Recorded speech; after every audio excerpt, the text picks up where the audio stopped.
আজকে গতকাল আপনার ঢাকা বিশ্ববিদ্যালয়ে গোলাম মওলা রনির গাড়িতে হামলা হয়েছে।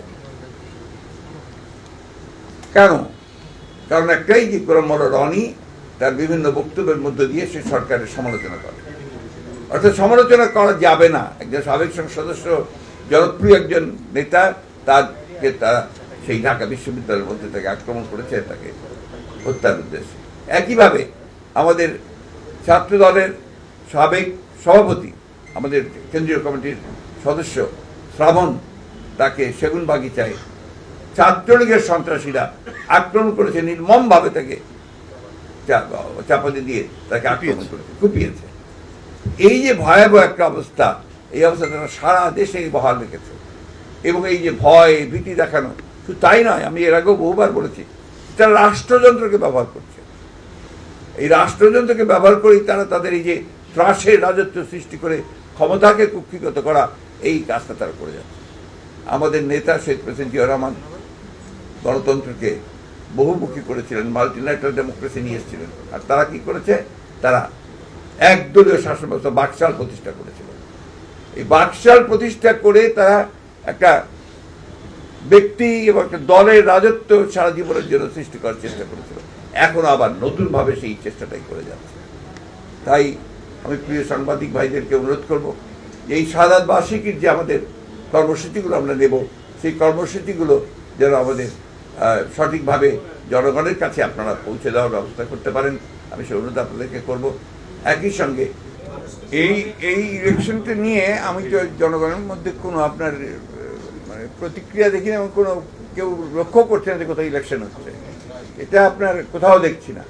এবং এই আপনারা এই মিডিয়ার কিছু কিছু দেখছি, আপনার প্রত্যেকদিন এটাকে বাঁচিয়ে রাখার চেষ্টা করছেন, ইলেকট্রনিক মিডিয়াতেও, আপনার প্রিন্টিং মিডিয়াতেও। এছাড়া কিন্তু জনগণের কোথাও, বাংলাদেশের কোথাও আপনার এটা নিয়ে কোনো কথাবার্তাও নেই, কোনো আলোচনাও নেই। কারণ ইলেকশন ব্যবস্থার উপরেই তো মানুষ আস্থা চলে গেছে। ওটা এই সরকার সেটা করেছে, সাকসেসফুলি করেছে।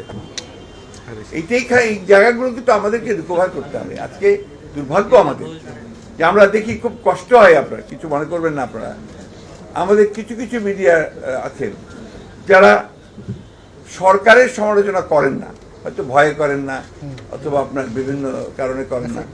বিএনপির সমালোচনা করতে তারা একেবারে সিদ্ধহস্ত, খুঁজে খুঁজে বার করছেন কোথায় কি প্রবলেম আছে না আছে। জাতির সামনে কিন্তু সেটা কোনো সমস্যা না। জাতির সামনে সমস্যা হচ্ছে এই সরকার, এই শাসক গোষ্ঠী। এখানে কিন্তু আমি মনে করি এটা কোনো আপনার হাস্যকর ব্যাপার নয়।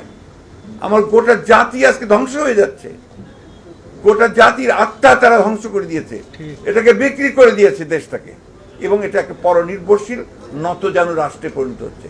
আজকে গোটা জাতিকে তারা, আপনি খুব ভালো করে জানেন যে কীভাবে ঋণের বোঝা চাপিয়ে দেওয়া হয়েছে।